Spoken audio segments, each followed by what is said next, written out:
Olá pessoal, no Pet Support de hoje eu quero falar um pouco para vocês sobre vacinação. E pensando nesses últimos meses que se passaram aí, a gente teve que mudar o nosso estilo de vida por causa dessa pandemia que aconteceu e que no final das contas só existem duas formas de a gente se proteger contra esse vírus, né? Que é com vacinação ou com a imunidade de rebanho. Além disso, claro, existem as medidas de higiene, de profilaxia que a gente pode tomar, mas elas não impedem necessariamente a gente de ficar doente. Fazendo um paralelo com os nossos animais, a situação é basicamente a mesma. Os animais que não estão vacinados ou imunizados contra uma série de organismos, eles podem se tornar gravemente debilitados e até mesmo sofrer consequências fatais. Então a vacina é uma solução para esse tipo de situação. E as vacinas protegem os nossos animais contra uma série de micro-organismos, como o organismo que causa sinomose, parvovirose, leptospirose, coronavirose, né, diferente do coronavírus que está afetando os seres humanos agora, mas ainda assim uma coronavirose, a leishmaniose, a bordetela, que causa a tal da tosse dos canis, e uma série de outras doenças. Então vamos direto ao ponto. Existem dois tipos de vacina. As essenciais e as não essenciais. As essenciais, como o próprio nome fala, devem sempre ser feitas. Os animais devem ser imunizados contra essas doenças, que são as principais doenças infecciosas que a gente vê na rotina clínica que podem ser evitadas com a vacina. E aí eu posso falar da sinomose, da parvovirose, da leptospirose, da raiva, que é uma doença que tem 100% de letalidade, tanto em humanos como em animais. Então, são vacinas que devem ser realizadas e, quando necessário, deve ser feito o reforço. Já as vacinas não essenciais, elas variam com o local que você está morando, com a exposição que o seu animal pode ter a determinado patógeno. Por exemplo, se você mora no sul do país, a incidência de leishmaniose é muito baixa. Então, não é uma vacina essencial para você que está morando no sul do país, por exemplo. Mas para quem está morando no Nordeste, por exemplo, Fortaleza, que é a cidade com a maior taxa de infecção por leishmaniose visceral, já é uma vacina que tem uma importância, uma relevância maior. Né? Então ela já não seria, talvez não tão não essencial. Né? Existem outras formas de prevenir também a doença, mas a vacina é uma forma muito, muito interessante.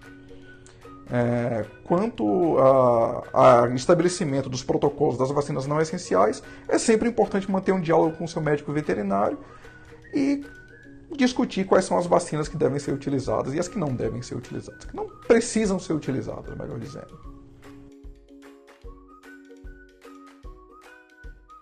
Infelizmente, em países em desenvolvimento como o Brasil, a taxa de vacinação varia bastante na população de cães.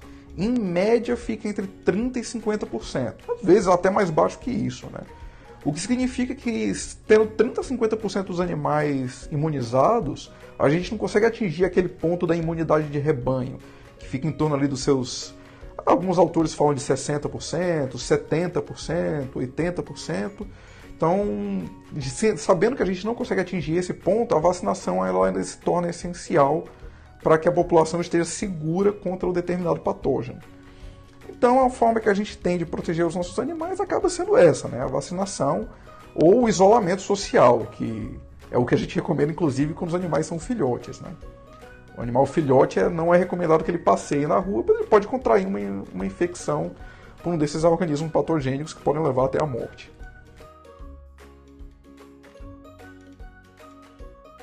Então, sabendo de tudo isso, existem alguns tipos de protocolo que a gente pode fazer para proteger os nossos animais. Sendo a primeira vacinação, né, a vacinação feita como filhote, ou em caso de animal que está sendo vacinado já com a idade um pouco mais avançada, né, um jovem adulto ou um cão mais idoso. No caso de cães filhotes, a vacinação ela pode ser feita, no caso das vacinas essenciais, né, da vacina múltipla, ela é feita em uma série de aplicações, normalmente 3 doses, podendo variar esse número de 3 a 4 doses, dependendo do protocolo utilizado pelo médico veterinário, e normalmente se inicia ali entre 6 e 8 semanas. A vacinação, a primeira dose da vacina é dada nesse período e ela é repetida a cada 4 semanas.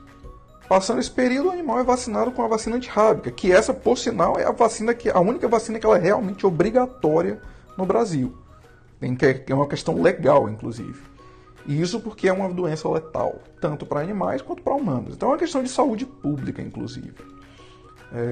Após o período da vacinação com essas vacinas essenciais, espera-se um período de tempo, normalmente 2 semanas, e aí é feita a vacinação antirrábica. Ela tem um reforço anual, que também é obrigatório, a menos que tenha uma contraindicação médica para isso. Já animais que não foram vacinados quando filhotes, eles devem receber pelo menos 2 doses da vacina. Uma dose de ataque para estimular o sistema imune e uma dose de reforço para aumentar o que a gente chama de titulação de anticorpo. Então, essa é a forma de fazer a imunização em animais que não receberam a vacina na época que eram filhotes.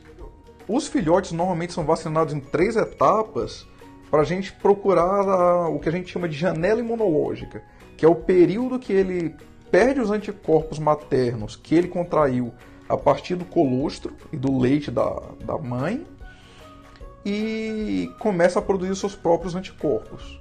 Então a gente tem que aproveitar essa janela para estimular o sistema imune a produzir anticorpos contra essas doenças que podem ser letais. Um alerta importante aqui é em relação ao tempo de vacinação e tempo para produção dos anticorpos. Não é imediatamente após a vacinação que os nossos animais estão imunes contra aquela doença. Tem um período de 10 a 15 dias, mais ou menos, que os animais vão precisar para produzir esses anticorpos. Ou seja, você acabou de vacinar o seu cão lá na 12ª, 14ª semana de vida e já vou levar ele para passear porque agora ele está vacinado e está seguro. Não, ainda seria interessante esperar mais umas 2 semanas para que ele esteja realmente protegido contra aquelas doenças. Feito todo esse protocolo, o seu cão vai estar protegido contra a maioria das doenças. Claro, se tiver alguma doença um pouco mais específica daquela região que você mora, é recomendado que faça uma vacinação também contra ela ou tome outras medidas preventivas caso não exista vacina para aquela doença. E o mais importante é lembrar que a vacinação ela não protege apenas o seu cão. A vacinação ela vai proteger o seu cão, ela vai proteger os cães que vivem no mesmo ambiente que o seu cão vive e vai proteger os cães de toda a comunidade que você vive. O comparativo que tem da vacinação para cães é o mesmo para a vacinação em humano. É só a gente parar para pensar agora que se tivéssemos uma vacina para o coronavírus, todo mundo poderia receber a vacina e acabaria ficando imune contra o vírus. E mesmo que nem todo mundo recebesse a vacina, cada pessoa vacinada acaba protegendo a pessoa que está próxima, porque ela não vai ser mais uma fonte de transmissão. Então a gente tem que pensar nos nossos cães do mesmo jeito. A biologia é a mesma, a ciência é a mesma. É isso aí, pessoal. Essa foi a primeira parte do vídeo de vacinação de cães e gatos. Se você curtiu, deixa aí o seu like, comenta embaixo o que mais você quer saber sobre o mundo dos pets, ou alguma dúvida que você tenha tido sobre o vídeo. Se inscreve no canal e até a próxima. Enquanto isso, vamos ser as pessoas que nossos animais merecem.